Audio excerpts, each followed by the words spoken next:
Hi అండి, good afternoon. Sunday ఈరోజు సెలవులు అయిపోతున్నాయి. వడియాలు కొన్ని రకాలైతే పట్టాం, కానీ ఇంకో రకం మా ధనాను పద్మ మా ఫ్రెండ్స్ ఉన్నారన్నాం కదా, మా ఆడపడుచులు కూడా వాళ్ళు పట్టారు. నాకు కూడా పట్టమని చెప్తే సరే ఈరోజు హాలిడే కదా పోసుకోమన్నారు. సరే అని చెప్పి చేసాం. చూడండి ఎంత గిన్నె పెట్టాము.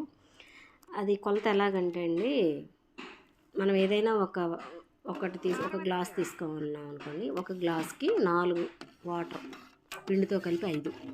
దాన్ని రాత్రి నానబెట్టేసుకుని ఈ మార్నింగ్ మిక్సీ పట్టేయాలి. మనం దోశలకైతే ఏ విధంగా పడతామో ఆ విధంగా పట్టుకోవాలి. పట్టుకున్న తర్వాత నీళ్లు బాగా మసిలాక దానిలో అల్లం వెల్లిపాయ పేస్టు, కొంచెం కారం, ఇంకా సాల్ట్, మన ఇష్టం. జీలకర్ర వేసుకోవచ్చు. జీలకర్ర ఎందుకు వేయమంటే నిలవ ఉండే కాబట్టి కొంచెం పురుగు వస్తుంది, స్మెల్ వస్తుందని మేము జీలకర్ర వేయలేదు.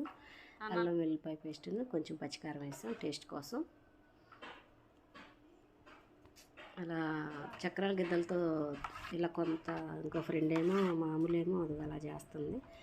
ఆరాలి, మళ్ళీ ఎండబోతుంది కదా అని చెప్పి తనేమో పిండిని అలా తీసుకుని ఆరుతూ ఉంటుంది.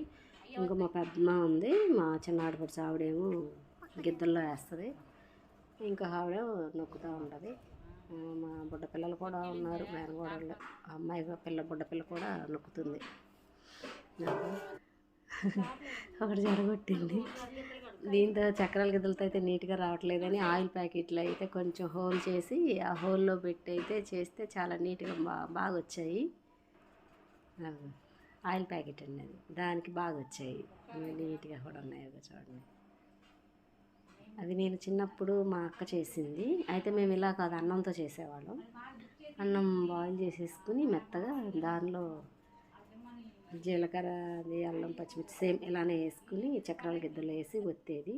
ఆ టేస్ట్ మళ్ళీ వీళ్ళు వేస్తుంటే నేను చూసి అడిగితే సరే అని చెప్పి ఈరోజు నా కోసం చేశారు. మరి ఈ చిన్న వీడియో మీకు నచ్చినట్లయితే లైక్ చేయండి, షేర్ చేయండి, కామెంట్ పెట్టండి. Okay, bye bye. Thank you. అయిగో 2 మంచాలు అయింది. Okay bye. మరిన్ని వీడియోతో మీ ముందుకు వస్తున్నా. మీ కల్పన అందుకే పంపిస్తారని ఆశిస్తున్నాను. Okay bye.